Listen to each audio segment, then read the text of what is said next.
In addition to dealing with the everyday challenges that life has to offer, many Floridians also have the challenge of dealing with a disability, particularly in the workplace and in the job market.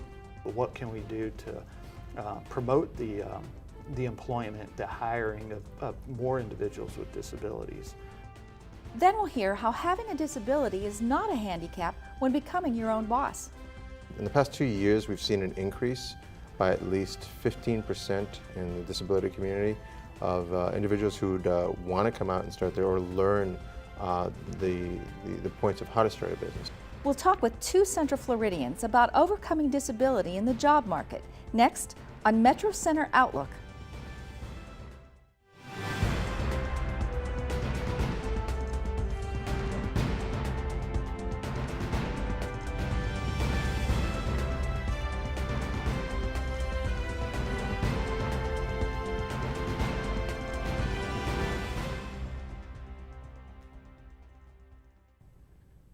Hello, I'm Diane Trees. When it comes to looking for the right job, there is help for people with disabilities. Joining us now is Patrick Scott, the Executive Director of 26 Resources. Patrick, welcome to the show. Thank you for having me. Talk about the mission for 26 Resources. Sure, our mission is very straightforward. We want to promote and enhance the opportunity of individuals willing to work in Central Florida, especially those with disabilities. And by doing so, we hope to provide some inclusion and diversity in the workforce. How did you get the name? Our primary customer is the state of Florida, the Division of Vocational Rehabilitation. And they're housed within the Department of Education. And what they provide is our customer base. They help Central Floridians with disabilities obtain or maintain or re-enter employment. The counselors at the state of Florida are required to have a certain amount of successful closures, or what they call successful employment outcomes. In the past, they would categorize those individuals as 26s. If we're able to help them enter employment, maintain employment, and they hold on to that employment for a period of 90 days, then they are considered successfully rehabilitated. Now, you mentioned the Department of Education, so your clients are referred to you. Is that correct? Yes, ma'am. And is there an age range in this There involved? is, yes. We work with adults, legal working age. The state of Florida, the Division of Vocational Rehabilitation, is commonly referred to as VR. They have a program that's called School to Work, and that's when they transition high school students with disabilities, and they want to prepare them for the workforce early on. So the earliest age we typically see is 18, but we do start the process. We can start the process earlier at like 17 in terms of planning and that sort of thing. Now, unemployment or underemployment is a chronic issue with people with disabilities. Sure. Is that something that you see frequently? Absolutely, yeah. And I think it's something we see, and it's just a challenge. It can be the result of any type of barrier that somebody might experience. It could be a transportation barrier. You know, if some of our clients rely on public transportation, so, you know, does the public transportation support their ability to get to and from work? Some of our customers that we work with are already receiving some assistance from the government, and sometimes they choose to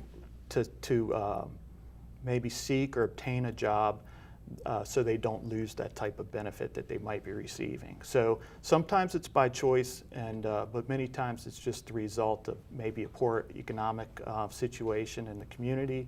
It could be something like transportation, or they're just their disability itself that could limit them from being competitive in the labor market. In your website, you offer a number of services. Let's start with just talking about the employment services. Can you fill us in a little bit with that? Yeah, absolutely. Like I said, the majority of our customers are referred to us by vocational rehabilitation. So that's the Department of Education, the rehab, Yeah, right, absolutely, okay. yes. Those individuals have a qualifying disability.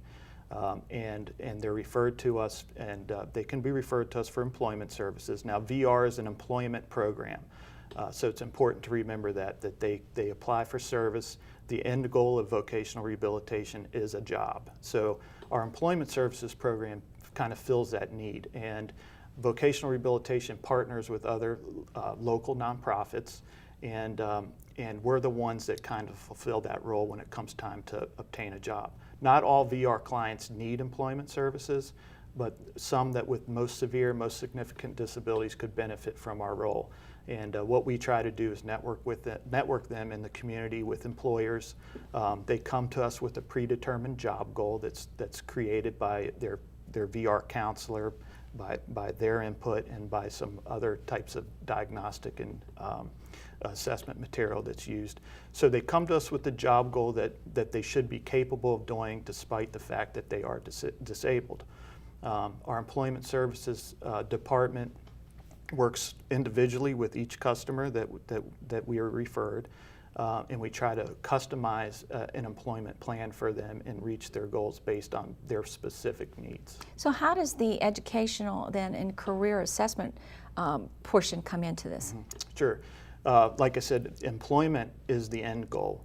The educational and career assessments are offered usually at the beginning of somebody going through a vocational rehabilitation. Now, do you do that portion? We do, yes. We do provide that. It's a separate service. That service, what it does is it helps an individual that may have acquired a disability, or maybe a student with a disability that's transitioning out of high school and has goals to maybe go to college or technical school, or maybe directly into the job market. The career and educational assessment is good because it helps them kind of pull some interests, pull some ideas on what it is that they might be interested in doing. And what talents they may have. Along with abilities and capabilities, and what it's used for if they aspire to go to vocational school. The vocational evaluation or the career assessment might pinpoint if that's a good idea, or maybe if some other avenue might be better for them in terms of achieving employment.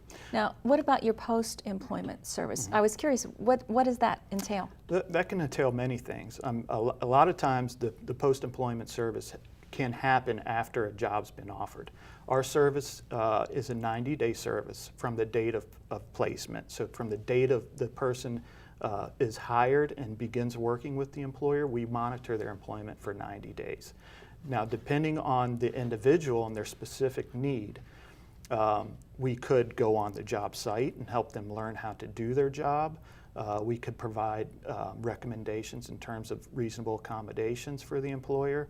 We can help with new hire paperwork and that sort of thing. We have a staff interpreter that can go and help for the deaf and hard of hearing. And then after the 90 days, once their case has been closed, if the individual experiences maybe a change in management, which oftentimes can create some sort of anxiety, or maybe the individual and the manager need to just kind of get on the same page in terms of their work duties and work tasks, we can come in and help with that type of thing too. That's quite extensive. How do you locate prospective employers? It's basically, I guess the easiest way to explain our service is that we're career counselors, and we work individually with the person. So what we might do for one person doesn't necessarily mean we'll do the same thing for another individual. So we base it on need. But in terms of locating employers, just as if you and I were to look for a job, we kind of do the same thing. We don't have a job bank like maybe a staffing agency might have, where we can place somebody with an employer right away. Our jobs need to be competitive. They need to be permanent, either part-time or full-time. And the networking of the employers and the opportunities just comes from newspaper ads. Networking is a big thing in the community. Our staff try to go to chamber meetings and get involved with the local businesses, right, and that sort of thing. But it's really just kind of a grassroots type of job search that we do, and just trying to network them in the community. We need to make sure they can get to and from work, that the job is appropriate for them based on their abilities. whether or not there's a background requirement or that sort of thing. So You work with the Department of Education very closely. How do you collaborate with other organizations like the Central Florida Disability Chamber? Sure, they're part of the network, with the community partners. They're a little bit different in what we're trying to achieve. I don't want to speak for the disability, but I think they like to promote a lot of entrepreneurship. Yes, I think they're more focused in that direction. And whereas we're more focused with actual direct job placement. But again, the disability is the main factor that kind of connects us. So if we have somebody that's coming to us that might also have the desire to be self-employed, then the chamber would be a good resource. That's a good, and right. vice versa. And then some of the other agencies in the area that provide a similar service to us might be that your audience might be familiar with, be like Goodwill. They have an employment program. Quest has an employment program, and there's some other area agencies. Center for Independent Living is one of them. Right. Right. That provide a similar service. So, What would you like to see for the next step for 26 Resources? well, to continue to grow. I mean, I think the challenge right now for us is that, and it's not necessarily a challenge. We do a good job. Our work is performance based. So we're funded through the state of Florida through the Department of Education, VR. But we only receive funding when our customers actually obtain a job. So we have customers that we have worked with for quite a number of years that we don't receive any funding for. The only time we receive funding is when they actually obtain a job and they are paid for that employment. So for me, I would like to see us develop other funding streams so that we can provide a level of service and ongoing service beyond a 90-day point. So that we can ensure that the individual that we're serving sustains employment. Thank you. It's a tremendous amount of work, but a very satisfying thing that you're doing. Best wishes to you. Yeah, thanks for having me. I really enjoyed this. When we come back, we'll hear how many people with disabilities are finding the help to start their own business.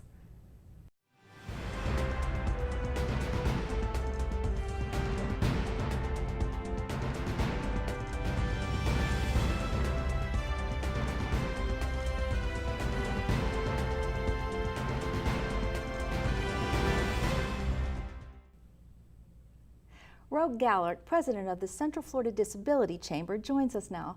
Rogue, welcome to the show. Thank you, Dan, for having me. Pleasure. The Central Florida Disability Chamber focuses on entrepreneurship. What kind of services do you offer for people who want to start up their own company? Well, we basically begin the roadmap for them by offering them business planning programs where we will actually write a business plan with them to help them fund their possible entrepreneurial endeavor. In many cases, we will write the plan and then submit it back to the state where the state, and through some federal funds that's available for persons with disabilities, will help them with some startup capital and help them on their way in the beginning. So it's a very good program, and along with that, we also offer different networking pieces, connectivity, and definitely a lot of marketing sessions to help them understand how to market their business here in Central Florida. And in all of Florida. So we look at that as a roadmap for them for understanding. They may have the tools and the ideas, but sometimes they need that roadmap to gear to success, hopefully. Anybody starting a business, I think that would be the case. With the economy, the fluctuations, good and bad, are you seeing more people wanting to start their own business? In the past 2 years, we've seen an increase by at least 15% in the disability community of individuals who would want to come out and start there or learn the points of how to start a business. We've also seen that in an increase with veterans with disabilities that are coming back from the war that have started a business, but in order to serve our country, put that on a halt, and then now are continuing that endeavor. So that we see as well, where we can help them to try to obtain funds and also continuing the business planning. And some of them as well have had a business but want to expand it so when they come back. So we see that as a key piece for them. Now you're located in the Entrepreneur Center. Correct. How does that benefit you for that location? That's a complex of buildings. Yes, a variety of different organizations and other chambers as well that are there. And for us as a chamber, it helps us partner. not only partner, but to do referrals for other individuals that belong to our chamber, that we can connect with the other chambers and many other things, as the SBDC, the UCF incubator that also has a satellite office there, and SCORE, many of the other partners, such as the African American Chamber of Commerce and the Hispanic Chamber of Commerce and the Asian American Chamber of Commerce, which just joined us. So we have all these facets of programming that we can connect. Not only is it a great piece for the chamber to partner to get the vision out and the word out, but it really focuses on us helping our clients have a selection of choices, per se. I understand that you are expanding the chamber to other cities in Florida. Is that correct? Yes, actually, we've had a Tampa office open now for about a year. It's located actually in the St. Pete Times building, and we're also looking at South Florida. So we're also working with different entities such as the Central Florida Partnership and the Tampa Bay Partnership with great organizations. Great organization, yes. And we work very closely with Jacob Stewart, who's a big champion for our chamber, and getting the word out. So key partnerships such as that have helped us get the word out that we have a Chamber of Commerce here in Florida, and not only that, it is the only active Chamber of Commerce in the nation, and it started here in Central Florida. Oh, I didn't know that. Yeah. Why did you choose Central Florida then to be the springboard for things? Well, Pete Schumann, who is a partner abroad in Cassell. I know Pete, yes. He actually started the chamber from a national perspective and needed a central hub to carry on the national piece. So Pete, in 2010, approached me and asked me about coming onto the chamber and with his vision, continuing that leadership as president. And Pete's main focus, why he started this chamber as the founder, was he has two autistic children. And he wanted to see an opportunity for them as well to see if they wanted to take the road to entrepreneurship. But again, entrepreneurship has so many facets to it, from work transition, going into the workplace, understanding that, so and education, that we didn't see that there was that gap. And not only that was in Florida, but also in the nation. So we already have other entities, such as Chicago and Texas, calling us, when can we start a chapter? So we're putting together that roadmap. So you're almost like a model for other places Yes. then. With people with disabilities, underemployment is a chronic issue. Why do you think that occurs so often? I think there are many facets to go into it. Someone who may have had a disability as they were born, or somebody who may have unfortunately had a disability in some part of their life. Use that for an example of somebody who has a disability that concurred in life, is that a lot of things happen goes into medical bills. And a lot of, unfortunately, you get into that position where your credit is ruined. You start getting into a position where you can't get loans from banks, let alone for a mortgage, but let alone to start a business. So a lot of more entrepreneurs with disabilities have gone back to the workforce because of those cases when there was no chamber. So what we have done is we've been able to give them options to understand that there are programs out there at the state that will help them transition. It's not to support the business for life, but at least to get them back started. And the chamber also focuses on big things, which is, we do the work transition piece. All chambers do that, and I applaud them because, yes, we focus on entrepreneurs, but we also have to focus on the workers. Well, you offer many services, yes. Mm-hmm. So we offer the Veterans Business Initiative Fund, which is starting in May 1st, and that's focused on entrepreneurs who are coming back from the war, who want to either go into entrepreneurship or go back into the workforce. So what we've been fortunate enough is to have Florida Hospital as a founding trustee, and Manpower and CareerSource recently joining, is we've put this initiative together where the focal point is to get these veterans that are going to be pre-selected by CareerSource to have them placed in jobs. So we're going to have approximately 40 individuals that are pre-selected through CareerSource, and our hope is we're looking at the goal to have 60% of those veterans placed at the job at the end of the 2-month program. And if this pilot does work out, we're going to look to expand that and do it as a quarterly piece. So right now, this is the pilot project. Talk a little bit about the Youth Entrepreneur Education program that you have. Along with the VBI, a Veterans Business Initiative Fund, we have what we call the YEP, the Youth Entrepreneurship Program. The YEP? Is that what you said? We call it the YEP, the acronym world that we're in. This program started out as Disability Mentoring Day, and the Disability Chamber got involved and became a mentor for some of the students through the high school high-tech program with Orange County Public Schools. And one of the things we saw is that there was not really a program implemented to help students with disabilities. Now, mind you, the students that we work with are students with cognitive and learning disabilities. So we saw that there was no program out there for a true work transition entrepreneurship piece. So we did a pilot program in 2011, and with many other partners such as Walt Disney World, Florida Hospital, Orlando Health that came on board, and Orlando Magic were very key pieces to the start, said let's do this pilot project with Timber Creek High School.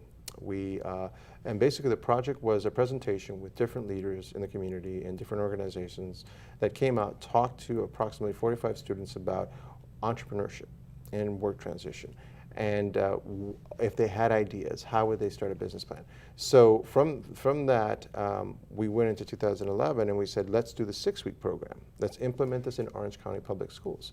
And it really had a very big surprise to the parents. The parents didn't know that the students were talking about entrepreneurship. They said, my son's talking to me about SWOT analysis, and I've never heard anything like that. That's wonderful. And it was a great success story. So Orange County Public Schools came back to us and said, we want you to go into the schools and actually work this as a credit. So now we've taken over the class for the full school semester, and our class is actually based on them getting a credit. So they have to do the homework, they have to focus on marketing, they have to focus on SWOT analysis, and at the end of the program they have a business plan that they create and present to the community leaders and their peers. So, and from that, you know, they will look at where's the next step in their life. So Right. it's very key. Wonderful training. What kind, have you had any budding entrepreneurs, success stories out of this? We actually, even though we call it the Youth Entrepreneurship Program, we want the students to know that this is really about leadership and understanding.